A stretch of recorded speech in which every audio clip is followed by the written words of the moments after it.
Hi guys! Mga plant lovers dyan and collectors like me, welcome back sa ating channel. This is Plant Orchids. Ayan guys, kakatanim ko lang itong mga cactus ko at wah, kapagod guys. Ngayon, this session is maglalagay tayo ng toppings guys. So join me na pagandahin ang aking mga newly repotted na cactus. Ayan, umpisa na tayo guys. Lagyan natin sila ng ganito para mas lalong bongacious silang tignan. Ayan. Medyo nagmamadali kasi ako guys, kasi ang dami kong gagawin sa garden, pero ang time ko is maandar na mabilis. Ayan.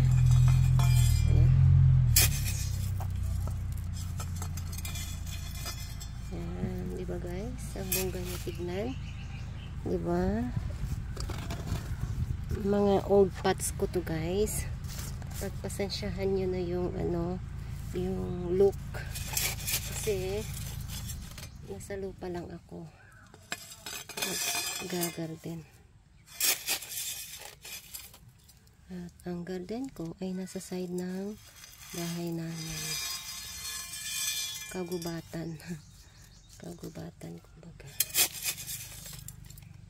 Ang area na to dati guys, ang dami kong naririnig na ng mga owl dyan. So katabi to ng kwarto namin. Dati nung maliliit kami, takot na takot ako sa owl. Ngayon, wala na sila guys. Ewan ko bakit. Naubos na ba sila nung mga nangunguha ng ibon? Or sadyang wala na sila?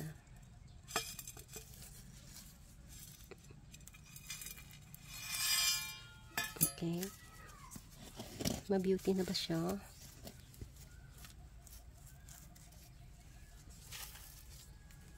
Beauty na ba siyang tignan? Ito guys, lumang cactus ko to. Hindi siya madungis tignan. So, kinuha ko siya at ilagay sa medyo disenteng pot. Compared mo dun sa sa dati niyang kinalalagyan na recycled So, ayan guys. Kaso ang pikat. Ay, ito din guys. My old cactus. Ayan. So, wala siyang galos-galos, kagalos-galos, kaya kinuha ko din siya. Hindi katulad ng mga ibang cactus ko doon na may mga galos. Ewan ko anong tawag mo doon guys. Hindi kasi ako masyadong maano sa cactus eh. Anong tawag mo doon? Dami nilang mga galos-galos. Hindi sila disenteng tignan kumbaga. Pero namumulaklak sila. At kapag namulaklak sila, ang ganda nila. Kahit na hindi sila ganun ka-presentable tignan.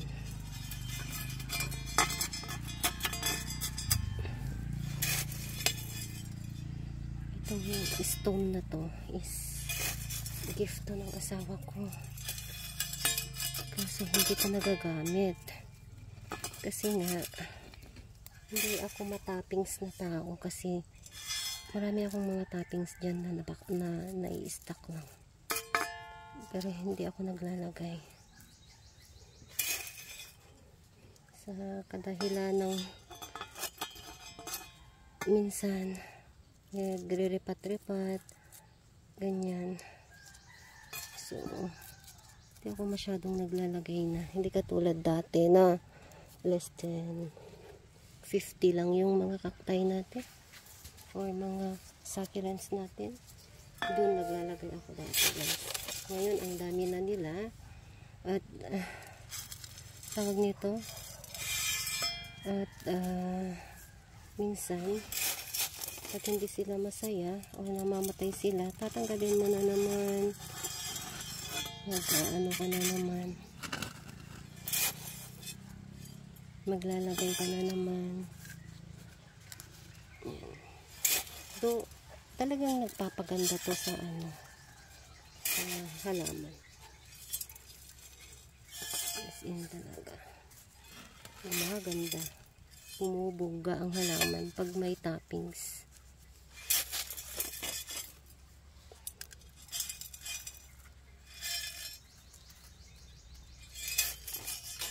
Ayan.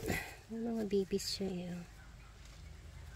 Iangat natin para malagyan yung ilalim ng toppings. Ayan. Para umangat yung ano. Ayan. Ito. Oh, cactus ko din to guys.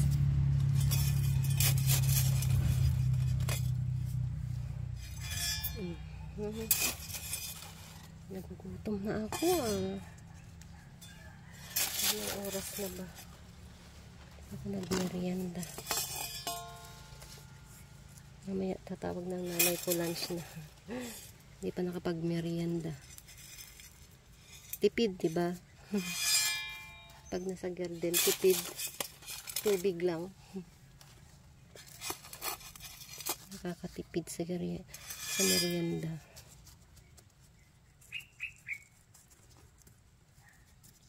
Minsan mga kapatid ko tinatawag na ako magmerienda. Oo lang ako ng oo. Pero hindi naman ako kumikilos kasi nga sa garden pa rin ako. Minsan kasi madalas pag nasa garden ako hindi ako nagugutom. Pero sa tiyan baka ano na tanghali na ako yung nagugutom na talaga. Diba? Ang ganda niya tignan guys pag may toppings kasi hindi ako matamis since ang mga cactus ko ay bihira ko silang iripat or ipat. Ito old cactus ko din to guys. I decided na maglagay ako ng ng toppings kasi years yung mga yan before ko gagalawin ulit. Hindi katulad ng succulents na every time and then gagalawin mo, every time and then gagalawin ko, ganun.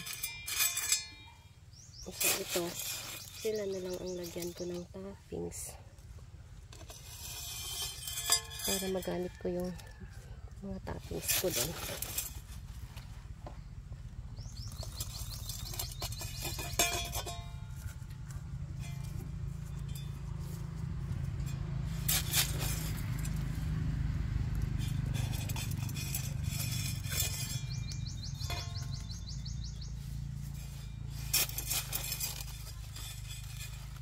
Old cacti ko din to.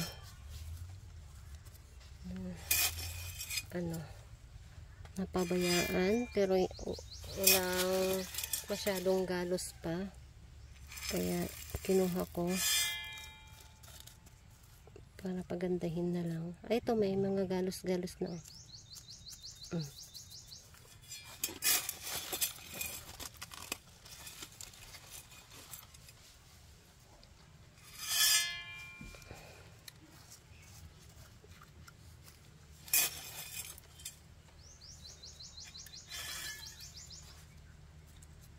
Ayan. Itong pot na to guys, gawa to ng asawa ko. Diyan ako nag-umpisa sa mga pot na yan dati eh.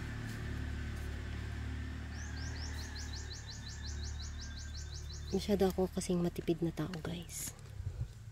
Kaya dati ako hindi ako nagbibili ng mga pots. Puro recycled lang. Ganon. Ganon dati.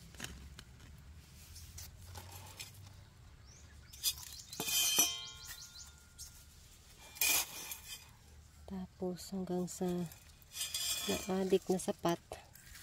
Ayun. Dami ko natuloy pots.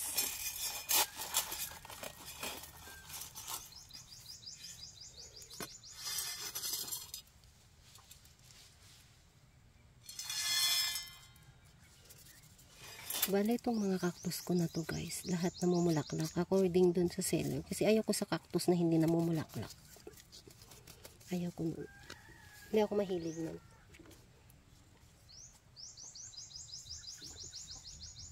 Hilig ko lang talaga yung mga flowering na cacti. Yun lang talaga hilig ko. Pero ang mga iba dyan, hindi ko pa nakitang namulaklak. Ewan ko lang. Totoo yung mga sinasabi ng mga seller na namumulaklak.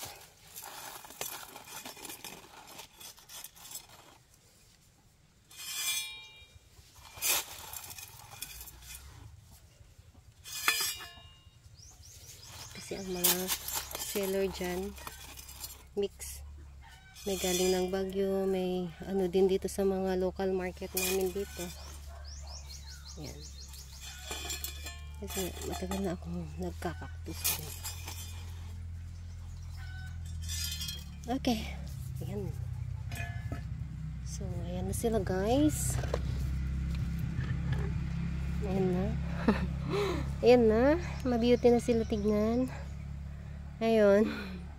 Ang next na gagawin natin guys is maghanap tayo ng place. Kung saan natin sila ilalagay. Anong area ang maganda sa kanila. Panglagyan. Para hindi sila maging madungis tignan. Ayan. Hininga na ako guys kasi nga talagang nagugutom na siguro talaga ako. So, thank you for watching. Sana nag-enjoy kayo guys. So, see you on my next cactus sharing and adventure. Bye guys.